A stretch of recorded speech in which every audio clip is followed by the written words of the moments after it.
की बात जान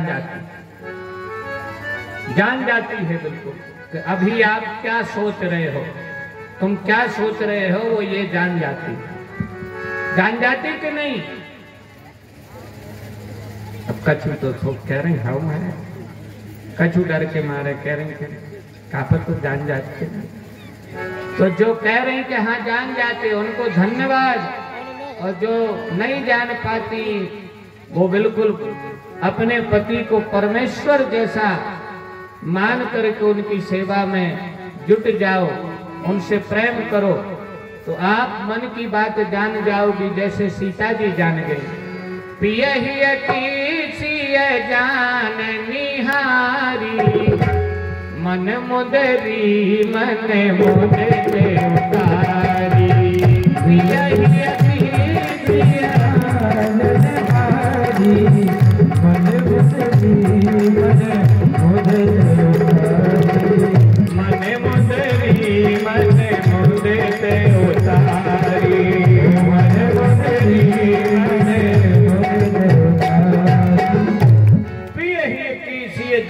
हारी और मन मुंदरी, अपने मुंदरी उतार के भगवान को दे दी, भगवान को दे दी। ले प्रभु ये दे दो उतराई।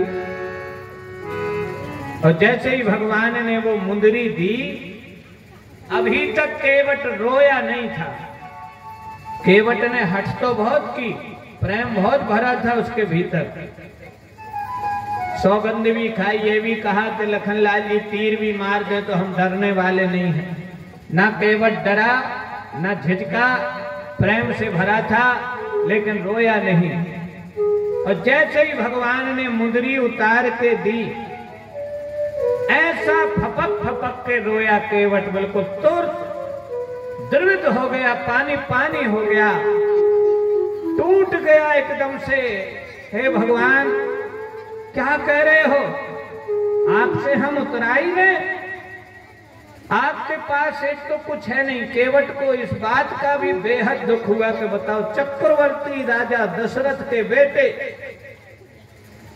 और आज परिस्थिति देखो, समय देखो कि इन्हें उतराई देने के लिए भी इनके पास ना कौड़ी है ना छिदाम है। इसलिए भैया वक्त से डर के चलना, वक्त कब कैसी करवट बदल जाए कोई ठिकाना नहीं। मनुष्य नहीं बलवान है, समय हो तो बलवान। और भीलन लूटी गोपियां बे अर्जुन बे बाण। वक्त से हमेशा डर के चलना। वक्त को जिसने नहीं समझा उसे मिटना पड़ा है। बच गया तलवार से तो फूल से कटना पड़ा है। और चाहे कितनी ही बड़ी हो, चाहे कितनी ही कठिन हो, हर नदी की राह से चट्टान को हटना पड़ा है। हर नदी की राह से चट्टान को हटना पड़ा है। वक्त को जिसने नहीं समझा उसे मिटना पड़ा है। तो केवट को पहला दुख तो ये हुआ कि अरे राम राम, जीवन में ऐसे भी क्षण आते हैं, ऐसा भी समय आता है, और कोई विपत्ति आए, कोई संकट आए, कोई अभाव आए तो घबराना नहीं। यदि अमावस्या की काली रात होती है, अंधेरा होता है, तो कभी पूर्णिमा का चंद्रमा भी चमकता है, कभी उदेली रात भी आएगी। समय एक सा नहीं रहता, इसलिए धीरज धरो, बुरा समय धीरे धीरे निकल जाएगा। सब्र कर बंदे, मुसीबत के दिन गुजर जाएंगे, और इन हंसी करने वालों के चेहरे उतर जाएंगे। आज इन्हें हंसने दो, कल इनके चेहरे भी उतर जाएंगे। केवट फपक फपक के रो पड़ा, प्रभु हम इनकी मुंदरी लें क्या? हम इतने गए बीते हो गए, धंधे के लिए इतने गिर गए कि आपके पास कुछ नहीं है, तो हम इनकी मुंदरी उतार लें, मुंदरी ले ले उतराई में। फूट फूट के रोने लगा, चरणों में गिर पड़ा, कहे ओ कृपाल ले उतराई, केवट चरण गहे अकुलाई, व्याकुल हो गया, अकुला गया केवट और कहने लगा, आज नाथ में काहे न पावा। हे भगवान, आज मैंने क्या नहीं पा लिया, क्या नहीं पा लिया मैंने। मिटे दोष दुख दारिद दावा।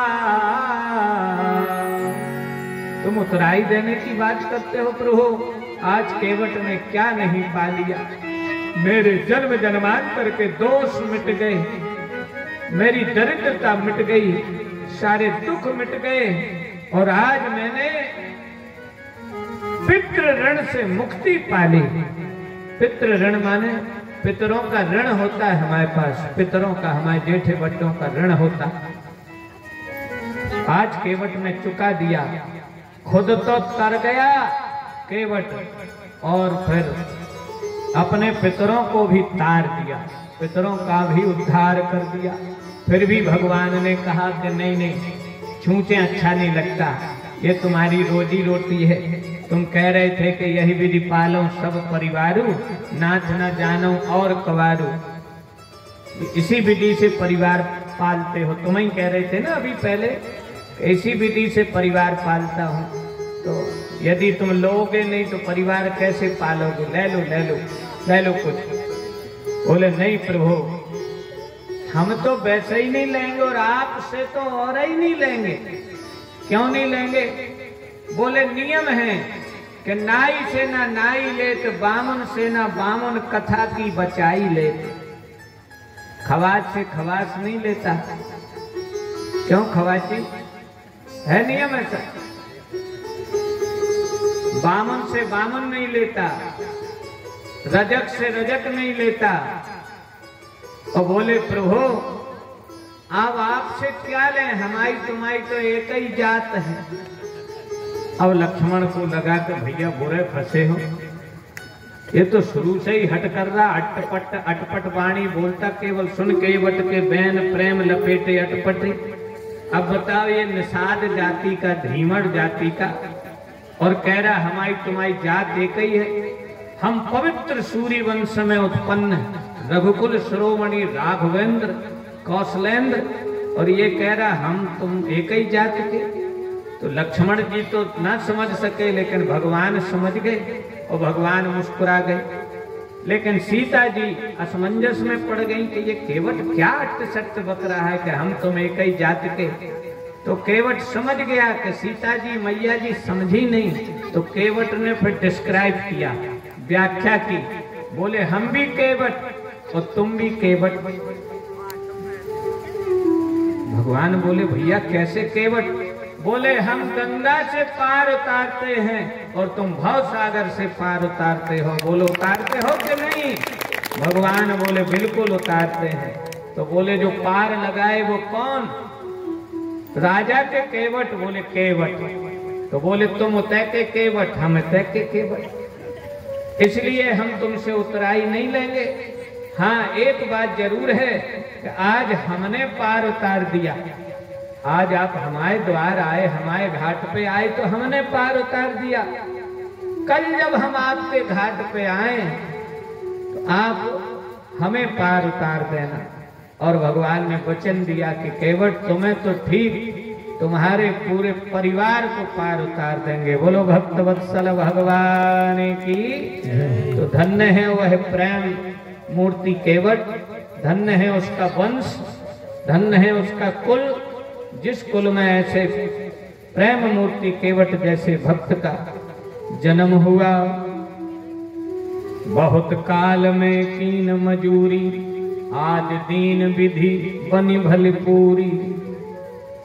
अब कछुनाथ न चाहिए मोरे, दीन दयाल अनुग्रह तोरे।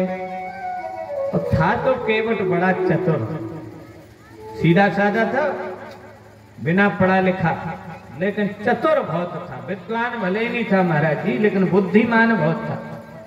और विद्वान में और बुद्धिमान में बड़ा अंतर है। विद्या अलग चीज है और बुद्धि अलग चीज है, तो दोनों एक ही हैं। ये पढ़ने वाले विद्यार्थी बच्चे बताएंगे। विद्या और बुद्धि एक ही चीज है कि विद्या अलग है और बुद्धि अलग है? कुछ लोग तो कह रहे एक ही चीज है। आप लोग बताओ, अलग अलग है? ठीक है, कैसे अलग अलग है जरा समझा के बताओ। माइक पहुंचाए वहीं। छोटी सी बेटी है, संकोच में पड़ गई। वैसे वो बता सही रही है कि विद्या अलग है और बुद्धि अलग है। जैसे अच्छा गाना गा लेना विद्या है। राग का ज्ञान हो जाना, बढ़िया गा ले, बढ़िया ताल लगा ले, बढ़िया सुर में गा ले, महाराज जी ये विद्या है। लेकिन कहाँ क्या गाना है ये बुद्धि है। अब को के बरिया के तो एक बेटा भाव हो, वो बेटा के जन्मदिन में उन्हें सुंदर कांड करा हो, और सुंदर कांड के बाद गावे वारो भैया के गा देवे, ओढ़ाए दई चदरिया चलती बिरिया, ओढ़ाए दई चदरिया चलती बिरिया, ओढ़ाए दई चदरिया चलती बिरिया, दई चदरिया चलती बिरिया। तो बताओ अच्छा लगेगा? नहीं लगेगा। ऐसे ही किसी के यहाँ विवाह हो, मंगल गीत गाना है वहां, और तुम चेतावनी भरे गीत गा दो, तो विद्या तो है लेकिन बुद्धिमान नहीं हो। बुद्धिमान तो जो जहां का गीत है वहीं का गाएगा। अब तो समझ गए होगे कि विद्या अलग है, बुद्धि अलग है। अब ना समझे हो तो एक दृष्टांत से समझ जाओगे बेटी। बनारस से 4 लड़के, ब्राह्मणों के 4 लड़के